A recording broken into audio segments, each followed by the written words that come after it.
देखा भाई साहब, ये इंडी गठबंधन वाले कितने अधर्मी हैं। कोई सावन में मटन खा रहा है तो कोई नवरात्र के दिनों में मछली खा रहा है। वो दिख गया तुझे? और वो कल तुमने फ्री का मुर्गा उधेड़ा, फ्री की दारू पी, तब नवरात्र की याद नहीं आई? अरे वो मेरी बात अलग है, मैं कोई नेता थोड़ी हूं। लेकिन ये राहुल गांधी, तेजस्वी यादव जैसे नेताओं को तो हिंदुओं की भावनाएं आहत नहीं करनी चाहिए। अबे सारा बचपन तेरा मंदिर के बाहर चप्पल चोरी में गुजरा, कीर्तन वाली औरतों की सैंडल तक तूने छोड़ी नहीं। अब तेरे जैसे लोग हमारे हिंदू धर्म की ठेकेदारी करेंगे। बता कब निकला ठेकेदारी का टेंडर? बता कब वो फॉर्म भरे गए, कब वोटिंग हुई, कौन से देवी देवताओं ने, कौन से हिंदुओं ने तुझे और तेरे मोदी को हमारे धर्म की ठेकेदारी दी? बता। अरे बात ठेकेदारी की नहीं है, बात मान्यताओं की है। और मान्यता यह है कि हिंदू धर्म में नॉन वेज को अशुभ माना जाता है। और ये मटन और मछली खाते हुए वीडियो बनाना, ये मुगलों वाली सोच है। ओह मोदी के वायरस, अभी थोड़े दिन पहले राष्ट्रीय परिवार स्वास्थ्य सर्वे 5 रिलीज हुआ। उसमें बताया गया कि हमारे देश के 16 राज्यों में लगभग 90% लोग मीट, मछली, चिकन खाते हैं। तुम लोगों को क्या लगता है वो हिंदू नहीं हैं? 4 राज्यों और केंद्र शासित प्रदेशों में 75 से 90% लोग, 5 राज्यों और केंद्र शासित प्रदेशों में 50 से 75% लोग नॉनवेज खाते हैं। क्या वो लोग हिंदू नहीं हैं?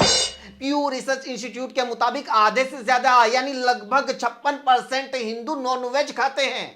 अगर तुम लोगों का बस चले तो तुम लोग तो एक ही झटके में इन 60 करोड़ हिंदुओं को मुगल घोषित कर दोगे और हिंदुओं को माइनॉरिटी बना दोगे।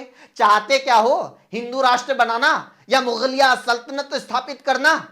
मुद्दे को घुमाओ मत, बात हिंदू त्योहारों में नॉनवेज खाने की चल रही है। ये लो बीफ एक्सपोर्ट के रिकॉर्ड तोड़ने वाली, अपनी चुनावी घोषणाओं में लोगों को बढ़िया बीफ सप्लाई करने का वादा करने वाली पार्टी की खरपतवार हिंदू त्योहारों पर ज्ञान दे रही है।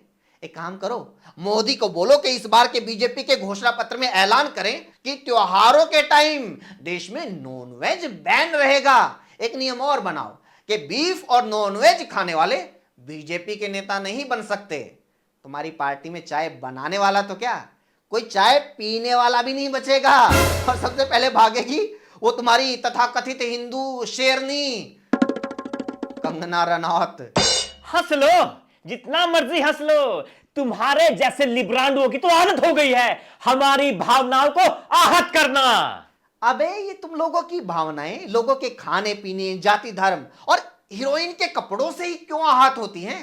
तुम लोगों की भावनाएं किसी ऐसे मुद्दे से क्यों नहीं जुड़ती जिससे तुम्हारा और देश का भला हो सके? क्या मतलब? मतलब ये कि तुम लोगों की भावनाएं तब क्यों नहीं आहत हुई जब अभी कुछ दिन पहले हरियाणा में 6 हिंदू बच्चे स्कूल मैनेजमेंट और सरकारी तंत्र की लापरवाही के चलते एक्सीडेंट में मर गए। तुम लोगों की भावनाएं बढ़ती बेरोजगारी से क्यों नहीं आहत होती? क्यों नहीं तुम लोगों को गुस्सा आता जब हिंदू युवा बेरोजगारी के चलते अपराध और नशे की दलदल में फंसते हैं? जब हिंदू नौजवान बेरोजगारी और अग्निवीर से तंग आकर अपनी जान दे देते हैं? जब बेरोजगारी के चलते लाखों भारतीय हर साल अपना गांव, शहर, देश, प्रदेश छोड़कर इलीगल तरीके से दूसरे देशों में जाते हैं? भारत पूरी दुनिया के लिए मजदूर सप्लाई करने की फैक्ट्री बन गया है और तुम लोगों को लगता है कि दुनिया में मोदी का डंका बज रहा है। तुम लोगों की भावनाएं पेट्रोल, डीजल, गैस और खाने पीने की चीजों की महंगाई से 5 किलो राशन की लाइन में 80 करोड़ लोगों को खड़ा देखकर क्यों नहीं आहत होती? क्यों नहीं तुम लोगों को गुस्सा आया जब लाखों हिंदू कोरोना में बिना ऑक्सीजन के तड़प तड़प कर मर गए? क्यों नहीं तुम लोगों की भावनाएं आहत होती जब अस्पतालों में डॉक्टर नहीं मिलते, दवाइयां नहीं मिलती, जरूरी मशीनें नहीं होती, बिना इलाज के लाखों लोगों की मौत हो जाती है? तुम लोगों की भावनाएं देश के स्कूल, कॉलेज, यूनिवर्सिटीज के लिए क्यों नहीं उफान मारती? टूटी सड़कों को देखकर क्यों नहीं आहत होती जिसकी वजह से हर साल लाखों लोगों की मौत हो जाती है, गाड़ियां टूटती है, वक्त और पैसा बर्बाद होता है? तुम लोगों की भावनाएं मणिपुर जैसे राज्य की हालत देखकर क्यों नहीं आहत होती? कितने महीने से एक राज्य डबल इंजन की आग में जल रहा है, लोगों की मौतें हो रही हैं, घरों को जलाया जा रहा है, महिलाओं को नंगा दौड़ाया जा रहा है, छोटे छोटे बच्चों को। अबे देश में हर चीज में मिलावटखोरी है, नकली दवाइयां बेची जा रही है, फेक करेंसी बनाई जा रही है, बैंकों को लूटकर लोग विदेश में भाग रहे हैं, गरीब भारतीयों के पैसों से उद्योगपतियों का लाखों करोड़ का लोन माफ किया जा रहा है, विदेशी बैंकों में भारतीयों का पैसा लगातार बढ़ता जा रहा है, हर चीज में करप्शन हो रहा है, सत्ता में बैठी पार्टी भ्रष्टाचारियों का रेस्ट हाउस बन गई है, पेड़ काटे जा रहे हैं, पहाड़ तोड़े जा रहे हैं, प्रदूषण फैल रहा है, सांस लेने के लिए लोगों को साफ हवा तक नहीं मिल रही। इन सब चीजों से तुम लोगों की धार्मिक भावनाएं कभी आहत नहीं होती? ये कोई धार्मिक मुद्दे थोड़ी ना है। हाँ, ये धार्मिक मुद्दे थोड़े हैं जो सीधे हमारी जिंदगी से जुड़े हुए हैं, इनसे किसी की भावनाएं थोड़े आहत होती हैं।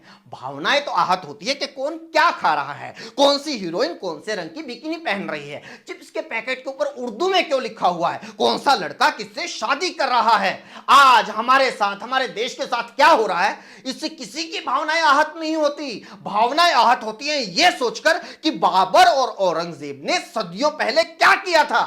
सही है, इन्हीं मुद्दों के ऊपर वोट देना